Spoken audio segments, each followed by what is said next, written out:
થતો નથી। આણંદ શહેરના Indira Gandhi statue 80 foot road Vidyanagar લાંભવેલમાં 100 ફૂટ રોડ પર વરસાદ વરસતા પાણી ભરાયા હતા। છેલ્લા 4 કલાકમાં 1.5 થી 2 ઇંચ વરસાદ વરસ્યો છે। આણંદ શહેરમાં 80 ફૂટ રોડ 100 ફૂટ રોડ આ જે કહેવાય કે ઇન્દિરા ગાંધી સ્ટેચ્યુ જે છે એનો આખો જે વિસ્તાર છે જ્યાં મુખ્ય માર્ગો પર વરસાદી પાણી ફરી વળ્યા છે। ચોક્કસ કહી શકાય કે અત્યારે સાંજનો સમય છે એટલે લોકો કામ ધંધાથી પરવારીના ઘરે જતા હોય ત્યારે આ એક વરસાદી પાણીમાં વાહન ચાલકોને ખાસ મુશ્કેલી પડી રહી છે। ચોક્કસ ક્યાંય આણંદ નગરપાલિકા જે છે એટલે કે મ્યુનિસિપલ કોર્પોરેશન છે એના પ્રી મોન્સૂન કામગીરી ક્યાંય અહીંયા દેખાતી નથી। માત્ર 2 થી 2.5 ઇંચ વરસાદમાં સમગ્ર શહેરના મુખ્ય માર્ગો જળબંબાકાર છે। આ તરફ ખેડા જિલ્લામાં પણ મેઘમહેર થઈ છે। નડિયાદ સહિત મહેમદાબાદ, મહુધા, કઠલાલ, કપડવંજ, વસો, ખેડા, માતર સહિતના તાલુકાઓમાં વરસાદી માહોલ છવાયો છે। નડિયાદ શહેરમાં 2 ઇંચથી વધુ વરસાદ પડ્યો છે, જેના કારણે નડિયાદ શહેરના નીચાણવાળા વિસ્તારોમાં પાણી ભરાયા છે। તો પંચમહાલ જિલ્લામાં વરસાદી માહોલ। કારોલ પંથકમાં મેઘરાજાનું ધમાકેદાર આગમન। મેઘરાજાએ ધડબડાટી બોલાવતા ખેતરો અને માર્ગો થયા છે પાણી પાણી। ડેરોલ અને આજુબાજુના ગામોમાં વરસાદી માહોલ જોવા મળી રહ્યો છે। અમરેલી પંથકમાં ધોધમાર વરસાદ। રાજુલા, જાફરાબાદ, ખાંભા પંથકમાં વરસાદ। રાજુલા શહેર અને જાફરાબાદ તાલુકામાં વરસાદ વરસી રહ્યો છે, તો જાફરાબાદ તાલુકાના ગ્રામ્ય વિસ્તારમાં પણ વરસાદ વરસી રહ્યો છે। ખાંભા શહેર અને ગીર પંથકમાં વરસાદી માહોલ જામ્યો છે। ખાંભાના બોરાડા, હનુમાનપુર, તાલડા, ડેડાણ સહિતના વિસ્તારોમાં વરસાદ વરસી રહ્યો છે, તો ડેડાણના રોડ રસ્તા ઉપર વરસાદી પાણી ફરી વળ્યા છે। વાવણી બાદ વરસાદ થતાં ખેડૂતોમાં ખુશીનો માહોલ જોવા મળી રહ્યો છે। અમરેલીના ખાંભા પંથકમાં વરસાદી માહોલ છે। ખાંભાના ગ્રામ્ય વિસ્તારોમાં વરસાદી ઝાપટા। વરસાદી માહોલથી ખેડૂતોમાં ખુશીનો માહોલ જોવા મળી રહ્યો છે।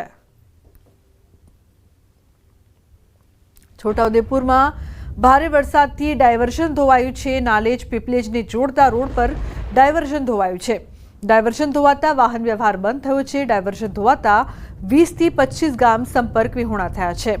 તો ઓરસંગ નદીના સામે કિનારાના પીપલેજથી નાલેજ વચ્ચેના કોતર પર મિની પુલનું કામ ચાલુ હોવાથી અપાયું હતું ડાયવર્ઝન।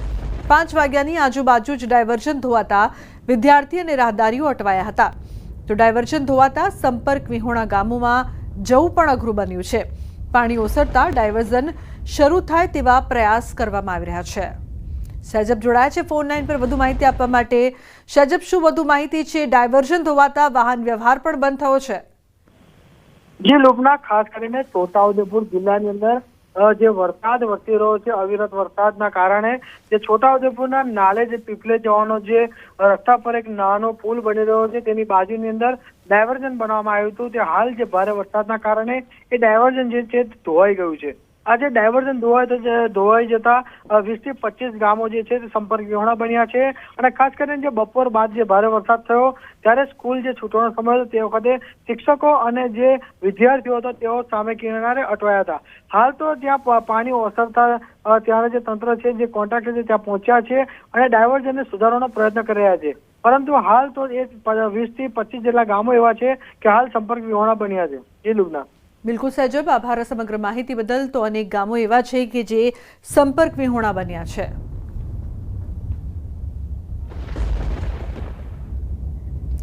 છોટાઉદેપુરમાં વિકાસની વાતો વચ્ચે વરવી વાસ્તવિકતા। આદિવાસી પ્રસૂતાને બાળક જન્મ પહેલા દર્દ અને પછી પણ દર્દ। નસવાડીના ખેંદા ગામની સગર્ભા મહિલાને પડી ભારે હાલાકી। સગર્ભા મહિલાને જોડીમાં નાખી લઈ જવાઈ હતી હોસ્પિટલ। મહામુસીબતે પહોંચેલ સગર્ભા મહિલાએ આપ્યો હતો બાળકને જન્મ। બાળક જન્મ બાદ ઘરે પરત ફરતા પણ મહિલાને મુશ્કેલીઓ પડી। હોસ્પિટલમાં રજા આપ્યા બાદ ખિલખિલાટ ગાડી મહિલાને મૂકવા આવી હતી, તો ખરાબ રસ્તાના કારણે ગાડી ગામ સુધી ન પહોંચી શકી।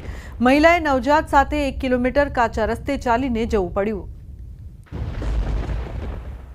તો જે પ્રકારથી હાલાકી અહીં અપાર જોવા મળી રહી છે કાચા રસ્તાના કારણે ગ્રામીણોને કયા પ્રકારની હાલાકી છે, પહેલા દ્રશ્યમાં આપ જોઈ શકો છો કે કઈ રીતે સગર્ભાને જોડીમાં લઈને જવું પડી રહ્યું છે અને બાળકના જન્મ બાદ પણ એ જ હાલાકી। બાળકના જન્મ બાદ પણ આ સગર્ભા જે છે કે તેને રસ્તેથી ચાલીને આવવું પડી રહ્યું છે, કારણ કે જે પ્રકારનો વિકાસ છોટાઉદેપુરમાં થઈ રહ્યો છે તે તંત્રએ જોવું જોઈએ, પહેલાના અને પછીના પણ દ્રશ્યો।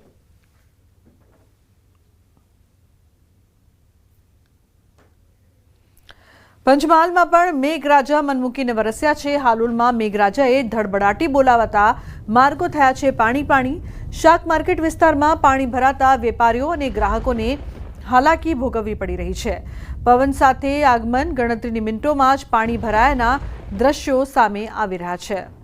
ઉલ્લેખનીય છે કે મેઘરાજા મનમૂકીને વરસ્યા. હાલોલમાં ધોધમાર વરસાદની વચ્ચે અનેક વિસ્તાર પાણી થયા હોય તેવા દ્રશ્યો અહીંયા જોવા મળી રહ્યા છે. તો રસ્તાઓ જાણે નદીમાં ફેરવાયા હોય તેવા દ્રશ્યો સામે આવ્યા છે.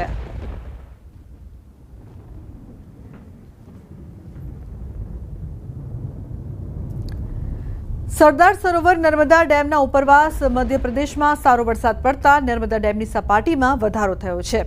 હાલ જળ સપાટી 119 મીટર છે અને ડેમમાં 2723 મિલિયન ક્યુબિક મીટર પાણીનો લાઈવ સ્ટોરેજ જથ્થો છે. જો કે ઉપરવાસમાંથી 20,870 ક્યુસેક પાણીની આવક થઈ રહી છે, એટલે પાવર હાઉસ દ્વારા 24,000 ક્યુસેક પાણી છોડવામાં આવે છે. નર્મદા નદીમાં વધુ પાણી છોડવામાં આવતા ગરુડેશ્વરનો વિયર ડેમ કમ કોઝવે ઓવરફ્લો થયો છે. સુંદર આહલાદક નજારો જોવા મળી રહ્યો છે. ત્યાં પાછળ જે ડેમ ઓવરફ્લો થાય છે નર્મદા મૈયાના કિનારે, તો ત્યાં પણ અમે દર્શન કર્યા અને જોવાની અમને ખૂબ મજા આવી. હર કંકર એક શંકર એ ભાવનાથી અમે માતાજીના દર્શન કર્યા અને અમને ખૂબ આનંદ થયો. અમે વડોદરા રહીએ છીએ અને સ્પેશિયલ ચોમાસાની સિઝનમાં આ વિયર ડેમનું ઓવરફ્લો જોવા આવ્યા છે. આના વિશે પહેલાં ઘણું સાંભળ્યું હતું, પણ આજે જોઈને બહુ વધારે સારું લાગ્યું. નર્મદા ડેમ ઓવરફ્લો જોવા આવ્યા હતા, પણ એ પોસિબલ ના રહ્યું, પણ એના જ ઇક્વલીમાં બહુ જ વધારે સારું છે અને ઘણું ગમ્યું.